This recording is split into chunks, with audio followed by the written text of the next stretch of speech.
Bab 1, Bercerai. Tante Via, ini pesanan tante, kata Damar dengan canggung. Dia tidak pernah mengira bahwa pelanggan terakhirnya adalah tetangganya sendiri. Via mengambil pesanannya dengan sinis dan berkata, "Oh, Damar, kebetulan sekali kamu yang mengantar. Sepertinya kamu satu-satunya orang di sini yang jadi kurir, iya, kan, hahaha." Damar hanya tersenyum tipis tanpa menjawab. Tiba-tiba Via berteriak, "Loh, kok minyaknya berantakan begini sih? Damar, kamu ini gimana sih?" Via melemparkan bungkus makanan itu ke Damar. "Aku tidak peduli. Aku akan beri bintang dan penilaian yang buruk." "Duh, percuma kamu kerja seperti ini. Kerjamu saja tidak becus. Pantas saja kamu selalu dipandang rendah."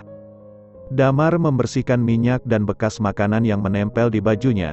Belum sempat Damar memberikan penjelasan, Via sudah membanting pintu.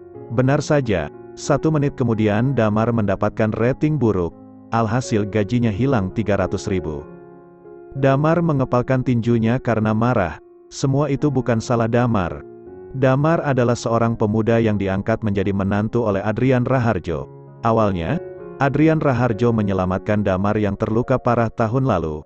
Kemudian, dia menjodohkan putrinya dengan Damar. Sayangnya, Adrian meninggal 1 bulan setelah pernikahan Damar dan putrinya, Sisi Raharjo. Meski hari-harinya melelahkan, Damar masih bersyukur dengan kehidupannya. Setidaknya dia masih memiliki tempat untuk pulang. Damar selalu bekerja setiap hari. Dia kerja sebagai kurir antar makanan di siang hari. Saat malam hari, Damar bekerja sebagai satpam. Dia hanya dapat tidur 5 jam setiap harinya. Setelah kematian ayah mertuanya, ibu mertuanya Amelia Putri Sitara membeli sebuah mobil RV dengan uang muka 400 juta serta harus membayar cicilan rumah yang mereka tempati. Total cicilan masih kurang 2 miliar. Setiap bulan Damar harus membayar uang cicilan sebesar 20 juta. Tapi Damar rela bekerja keras demi Sisi. Dia masih mengingat dengan jelas bagaimana Sisi selalu merawatnya dengan sabar dan telaten saat-saat dirinya masih terluka. Damar mengeluarkan kunci rumah dan pulang. Betapa terkejutnya Damar saat kunci miliknya tidak dapat membuka pintu. Sudah dia coba beberapa kali pun, pintu rumahnya masih tidak bisa dibuka. Damar mengerutkan kening dan mencoba mengetuk pintu. Ibu mertuanya membuka pintu. "Bu, kenapa pintunya tidak bisa dibuka?" "Ya, padahal aku sudah coba beberapa kali pakai kunci yang biasa," kata Damar sambil tersenyum. Amelia menjawab dengan ringan, "Oh, aku ganti kuncinya." Damar tidak bertanya lebih lanjut dan hendak masuk ke dalam rumah. "Oh, begitu. Kalau begitu nanti tolong beri aku kunci yang baru." Tak disangka, Amelia mendorong Damar yang hendak masuk ke dalam rumah. "Tidak bisa, mulai sekarang, kamu sudah tidak perlu masuk ke rumah ini." Damar tertegun dan masih tetap mencoba tersenyum pada ibu mertuanya. "Maksudnya, Bu, ini kan rumahku juga." Amelia mendengus dingin, wajahnya berubah menjadi sinis. "Diam, aku bukan ibumu, ini juga bukan rumahmu, kamu tidak pantas ada di sini. Sisi sedang menyiapkan surat cerai. Dia akan menceraikanmu dalam 2 hari, jadi kamu sudah tidak ada hubungannya lagi dengan kami, pergi." Damar bingung dan juga terkejut. Apa? Cerai? Sisi akan menceraikan aku? Kenapa? Tidak mungkin." Amelia kembali mendelik dengan tajam, "Damar, kamu tidak benar-benar berpikir kalau kamu itu layak jadi suami Sisi, kan? Putriku anak baik-baik, menurutmu seorang kurir makanan sepertimu layak untuk Sisi? Kamu masih tanya kenapa kamu tidak sadar diri," kata Amelia. "Kecuali kalau kamu bisa mendapatkan 20 juta lebih per bulan. Tapi mana mungkin orang sepertimu bisa dapat uang sebanyak itu."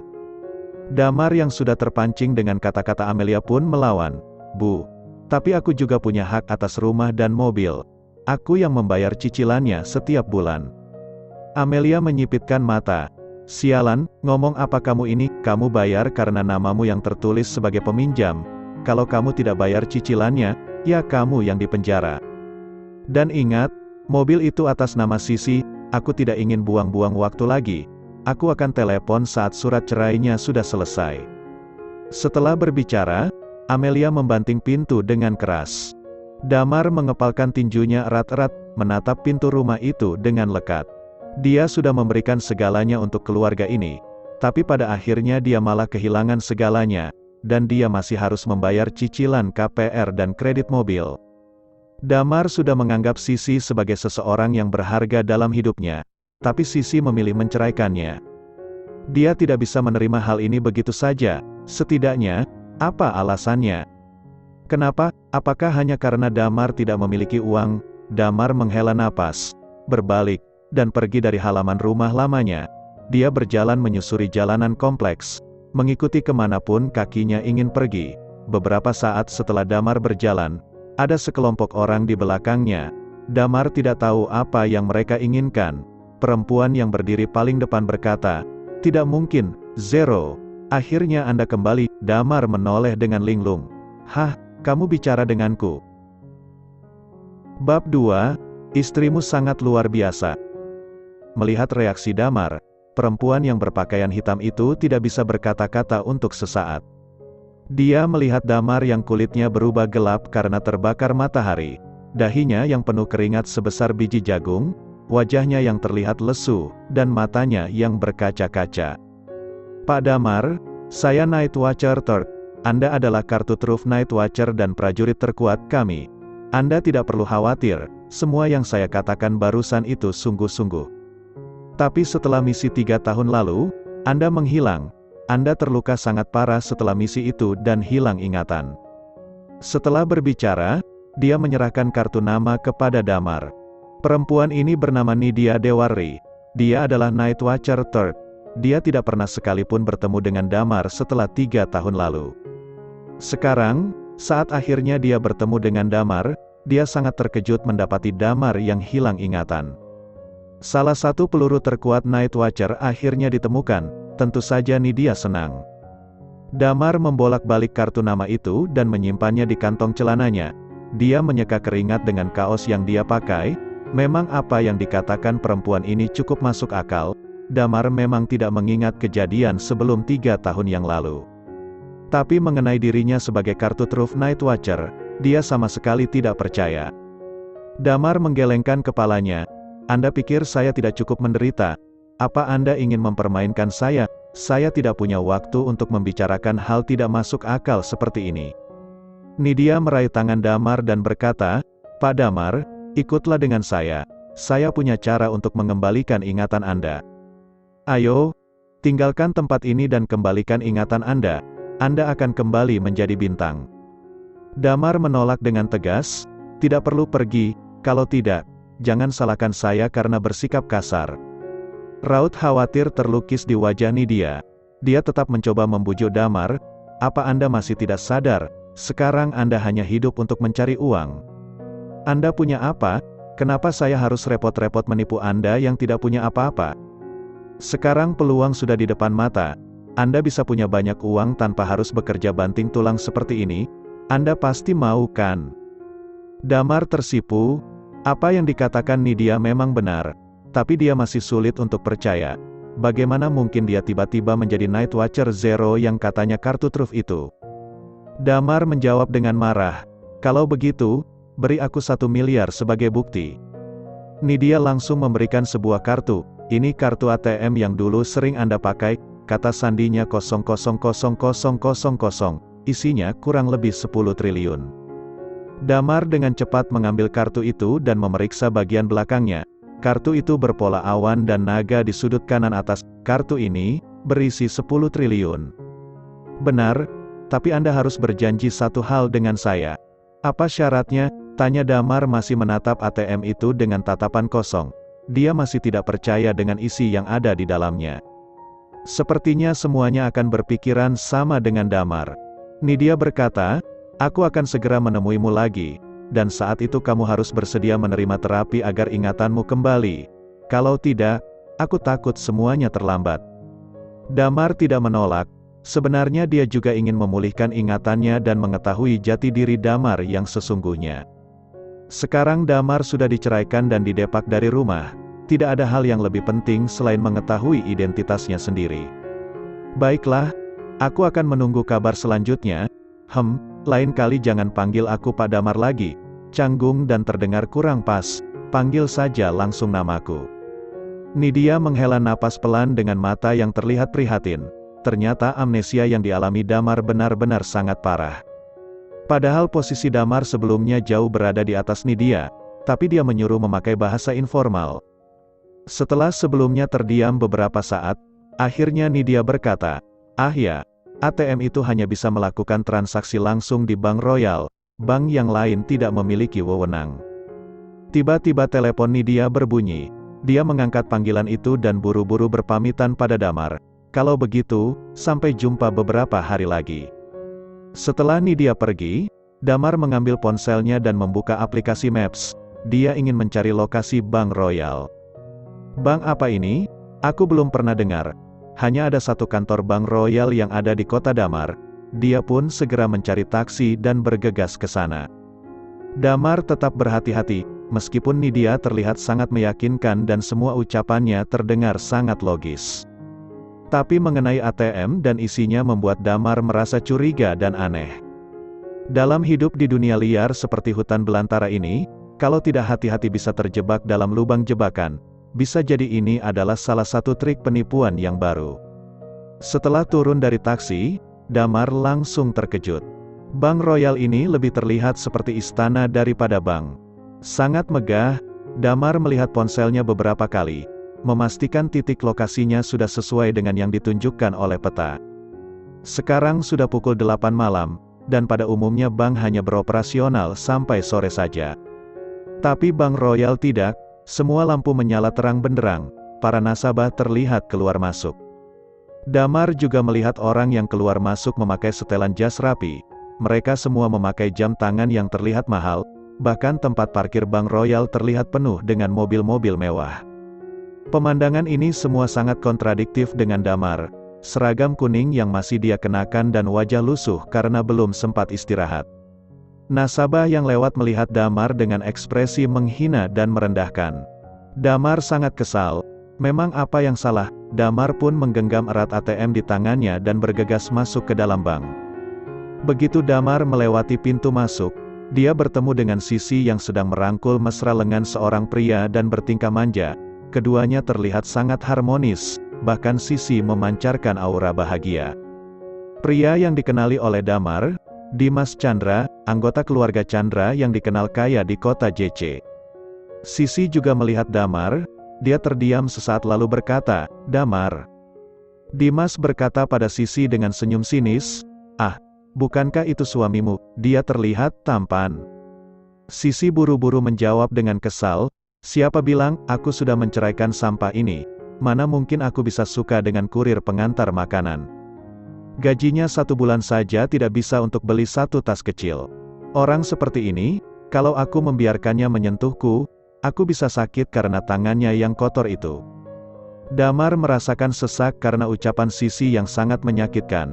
Tapi Sisi benar, selama 3 tahun menikah, dia tidak pernah mengizinkan Damar menyentuhnya, bahkan kukunya saja tidak pernah. Dimas tertawa sambil memegang pinggang Sisi seolah ingin pamer. Dia menatap Damar sambil berkata, "Namamu Damar, kan? Apa kamu kesini untuk mengirimkan pesanan? Hei, apa mungkin para nasabah di sini memesan makanan ke sini, kan?" "Ah, benar juga." Dimas sengaja meninggikan suara, "Istrimu sangat hebat." Orang-orang kaya di sekitar mereka ikut tertawa. Ucapan dua orang ini membuat Damar kesal. "Aku kesini ingin menarik uang." "Menarik uang? Pef, hahaha." Dimas tertawa, bahkan sampai mengeluarkan air mata. "Duh, maafkan aku, ini sangat aneh." Sisi mengerutkan alisnya, wajahnya merah karena malu. Bagaimanapun juga Damar adalah mantan suaminya, bisa-bisa Damar akan membuatnya semakin kehilangan muka. "Damar, jujur saja, kamu kesini karena membuntutiku, kan? Aku katakan lagi, kita sudah tidak punya hubungan lagi, jadi jangan muncul di depanku lagi, kamu paham?" Damar memandang Sisi dengan penuh kekecewaan. Dia tidak mengerti apa yang membuat Sisi menjadi seperti ini. "Aku tidak mengikutimu, aku benar-benar akan menarik uang." Setelah selesai tertawa, Dimas melingkarkan tangannya di pundak kecil Sisi dan berkata dengan nada menggoda, "Damar, apa kamu tahu soal Bank Royal ini? Kamu berani mengatakan ingin menarik uang?" Untuk menjadi nasabah di sini, kamu harus membayar deposit 200 miliar. 200 miliar, apa kamu tahu seberapa banyak 200 miliar itu? Apa otakmu dapat membayangkannya? Berapa penghasilanmu selama sebulan? 15 juta, 30 juta, berapa? Dimas merendahkan Damar dengan nada bicaranya yang arogan. Kamu tadi bilang ingin menarik uang. Damar, kalau ingin berbohong yang masuk akal sedikit ya, kamu kira di sini akan ada yang percaya dengan ucapanmu? Kalau aku jadi kamu, aku cari karung dan sembunyi, malulah hahaha. Sisi semakin kesal. Damar, kalau kamu tidak pergi juga, aku akan panggil satpam. Menghadapi ejekan dan hinaan Dimas, sikap Sisi yang menjengkelkan serta semua orang yang tidak peduli. Damar tidak ingin membuktikan ucapannya untuk mereka. Damar melanjutkan tujuannya datang ke Bank Royal. Dia pergi ke konter bank menyerahkan ATM pada teller dan berkata dengan sungguh-sungguh, aku ingin melihat saldo tabunganku. Damar berdoa dalam hatinya, berdua dengan sungguh-sungguh agar Nidia tidak menipunya. Semua orang seakan melihat sinetron secara langsung, mata mereka fokus memperhatikan Damar dan menunggu respon teller bank. Dimas dan Sisi juga terkejut saat Damar menyerahkan ATM pada teller. Apa Damar benar-benar datang untuk menarik uang?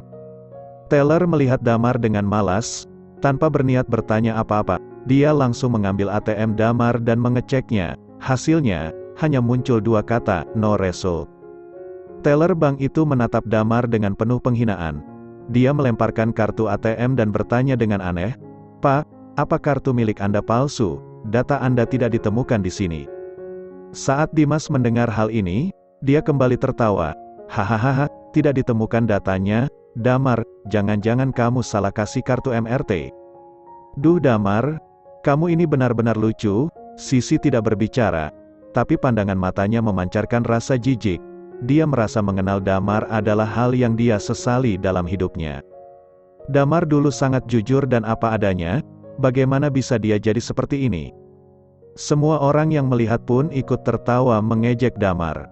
Damar kebingungan, tidak mungkin, pasti ada uang di sana, tolong periksa sekali lagi. Damar masih berusaha untuk mempercayai ucapan Nidia, kalau sampai benar-benar tipuan, entah apa yang harus dilakukan Damar setelah ini. Teller itu berkata dengan sedikit membentak, kalau tidak ada hasil ya tidak ada hasil, kalau Anda membuat keributan di sini, saya akan menyuruh satpam mengusir Anda. Damar tidak berhenti memohon, sekali saja, tolong sekali saja periksa lagi, ada 10 miliar di tabunganku. Teller bank itu semakin kesal, orang gila Pak, tolong bawa orang ini pergi. Penjaga keamanan yang sudah menonton lelucon ini sejak awal langsung pergi saat mendengar ucapan teller bank, dia langsung memegang tangan Damar dan menyeretnya keluar, dan kartu ATM milik Damar jatuh ke lantai. Dimas dan yang lainnya terlihat menikmati adegan ini. Hahaha, dia bilang 10 triliun, sepertinya dia benar-benar sudah gila. 10 triliun, apa itu uang, atau pasir? Hahaha, tidak ada yang memperhatikan ATM milik Damar yang tadinya terjatuh kali ini diambil oleh seseorang. Saat semua orang larut dalam tawa dan kepuasan melihat Damar dipermalukan, seseorang berteriak dengan lantang, berhenti. Bab 3, Kartu Berlian. Suara itu milik perempuan cantik yang memakai rok pendek serta blazer hitam rapi. Wajahnya yang mempesona dihiasi kacamata yang menambah kesan tegas, sepatu pantofel hitam serta stoking berwarna kulit seolah menjadi bumbu pelengkap penampilan yang sempurna itu. Semua orang menoleh ke arah sumber suara. Pada saat ini, bibir kecil yang dioles lipstik warna merah itu tak henti-hentinya terbuka. Dia terkejut saat melihat kartu milik Damar yang baru saja dia pungut. Penjaga keamanan dengan cepat melepaskan Damar, berlari ke arah perempuan itu dan bertanya, "Manajer Clara, ada apa?" Clara tidak menjawab dan hanya melirik tajam ke penjaga keamanan itu. Dia berjalan lurus ke Damar dan menyodorkan kartu yang baru saja dia pungut. "Pak, apa ini punya Anda?" Damar sedikit terkesiap saat melihat kecantikan Clara dari jarak sedekat ini. Bahkan Damar dapat mencium samar aroma sitrus dari parfum yang dipakai Clara. Dengan sedikit tergagap Damar menjawab, "Iya." Betapa kagetnya Clara mendengar jawaban Damar, dia pun langsung membungkuk meminta maaf. "Apa Anda baik-baik saja?" Karena Clara dapat membayangkan rasanya diseret oleh penjaga keamanan yang sudah terlatih seperti itu pasti meninggalkan rasa sakit, jadi Clara mencoba memegang lengan Damar yang tadi ditarik penjaga keamanan. Semua orang yang melihat hal itu seolah iri, terutama nasabah laki-laki, mereka cemburu karena Damar dapat disentuh dan berhadapan sedekat itu dengan Clara. Dimas melirik Sisi dan Clara secara bergantian, dia sedang membandingkan mereka berdua. Meskipun Sisi termasuk perempuan yang memiliki kecantikan di atas rata-rata, tapi dia masih tidak ada apa-apanya dibandingkan dengan Clara. Bahkan Dimas merasa kesal karena Damar mendapat durian runtuh karena disentuh oleh Clara. Dimas tidak bisa menahan diri untuk tidak merendahkan Damar. Manajer Clara, kurir makanan yang bau ini salah memberikan kartu MRT untuk menarik uang. Kamu tidak perlu memperlakukannya dengan baik. Teller bank yang melayani Damar tadi pun ikut berkata, benar manajer Clara, sudah aku cek dan tidak ada hasil yang tertera. Dia sengaja datang ke sini untuk mencari ulas saja. Jadi aku meminta penjaga keamanan untuk mengusirnya keluar. Setelah mendengar hal ini, Clara melirik sinis pada Dimas dan berkata, kamu bilang ini kartu MRT, sok tahu. Dimas mengangkat alisnya karena baru pertama kali manajer Clara berkata begitu padanya. Apa kamu tahu kenapa saat dicek hasilnya tidak ada di komputer? Tanya Clara sambil mengangkat kartu milik Damar ke arah teller bank. Karena kamu tidak memiliki izin akses, kartu ini adalah kartu berlian yang dibuat khusus. Hanya ada 3 kartu yang pernah dikeluarkan. Saldo minimum setiap kartu berlian adalah 1 triliun, intinya bukan soal isi, tapi kartu ini menunjukkan status pemiliknya. Kalau dia memiliki kartu berlian, tandanya dia adalah sahabat dari pemilik Bank Royal dan nasabah level atas dari bank kita. Kata Clara sambil meninggikan nada bicaranya dan membuat semua orang terdiam. Para nasabah Bank Royal tentu sudah tahu siapa pemilik bank kepercayaan mereka ini. Pemilik Bank Royal adalah orang yang masuk dalam jajaran 5 orang terkaya di negara ini. Sahabat pemilik Bank Royal, tentu status sosialnya tidak sembarangan. Tapi Damar jelas seorang kurir antar makanan, bagaimana caranya dia dapat memiliki kartu ini? Mungkinkah dia hanya berpura-pura jadi orang biasa? Tidak mungkin. Saat ini, suara Sisi memecah keheningan yang sunyi. Dia menunjuk Damar seperti seorang yang kotor, kartu ini pasti sudah dia palsukan. Kalaupun itu kartu asli, tidak mungkin itu miliknya. Dia mantan suamiku, dia tidak punya apa-apa, mana mungkin dia bisa memiliki kartu itu, dia pasti sudah mencurinya. Sisi tentu saja tidak akan percaya kalau kartu dengan minimum 1 triliun itu milik Damar. Setiap bulan saja Damar harus mencari uang untuk membayar cicilan mobil. Bagaimana mungkin dia bisa memiliki uang triliunan? Mustahil, Dimas mengangguk setuju. Benar tidak mungkin, dia itu rakyat jelata. Clara memandang Sisi dan Dimas dengan wajah muak. Apa menurut kalian kartu bank yang begitu penting ini dapat dicuri atau dibuang begitu saja? Dimas dan Sisi langsung mati kutu. Memang benar, siapapun yang memiliki ATM, apalagi hanya ada 3 di dunia pasti akan menyimpannya dengan sangat baik. Kalau bisa mereka akan menjahit ATM itu di tubuh mereka agar aman. Clara memerintahkan penjaga keamanan, usir mereka yang tidak hormat pada pemilik kartu royal. Siapapun yang tidak menghormati pemilik kartu royal sama saja dengan tidak menghormati Bank Royal. Penjaga keamanan langsung bertindak sesuai dengan perintah Clara. Mereka mengusir Dimas dan Sisi keluar dari Bank Royal. Setelah drama teriakan Dimas dan Sisi yang tidak terima, akhirnya keadaan di dalam bank kembali tenang. Clara melirik tajam ke arah teller yang melayani Damar tadi dan berkata, mulai besok, kamu tidak perlu datang bekerja lagi. Damar Hanai berdiri sambil linglung menyaksikan ketegasan Clara. Dia tidak mengira kalau kartu kecil seperti itu memiliki arti yang begitu hebat. Ini membuatnya semakin penasaran mengenai siapa dirinya sebenarnya. Tapi hal yang paling Damar sukai dari kejadian-kejadian barusan adalah saat melihat Dimas dan Sisi diusir keluar, setidaknya dia cukup lega. Jangankan mereka berdua, Damar saja tidak percaya kalau kartu berlian itu miliknya. Damar mengikuti Clara ke ruangannya dan memintanya untuk memeriksa saldo. Sejujurnya, melihat reaksi Damar yang terlihat linglung sedikit membuat Clara sulit percaya kalau kartu berlian ini benar-benar milik Damar. Tapi seperti yang Clara tadi katakan, pemilik kartu berlian tidak sebodoh itu untuk menaruh kartu seberharga ini sembarangan. Maka dari itu, walaupun Damar bukan pemilik kartu berlian ini, pasti Damar memiliki hubungan dengan pemilik kartu berlian yang sebenarnya.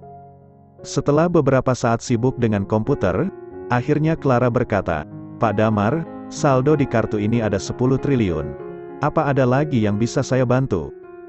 Begitu mendengar kata 10 triliun, seluruh tubuh Damar menjadi lemas. 10 triliun, ternyata yang dikatakan Nidia benar. Damar hanya menggelengkan kepala saat menjawab pertanyaan Clara. Kemudian dia meninggalkan Bank Royal setelah Clara memberinya nomor telepon dan memberitahu Damar kalau saldo di dalam ATM itu dapat diambil sesuka hati. Setelah melewati gerbang Bank Royal, kaki Damar terasa lemas. Dia pun duduk di atas trotoar bersandarkan tembok pagar Bank Royal. "Hehehe, aku tidak tahu bagaimana reaksi Amelia dan Sisi kalau aku punya uang 10 triliun. Sisi mengira kalau Damar mencuri ATM itu. Pada saat yang sama, ponsel Damar berbunyi. "Halo, apa kamu tidak masuk kerja?" Bersambung.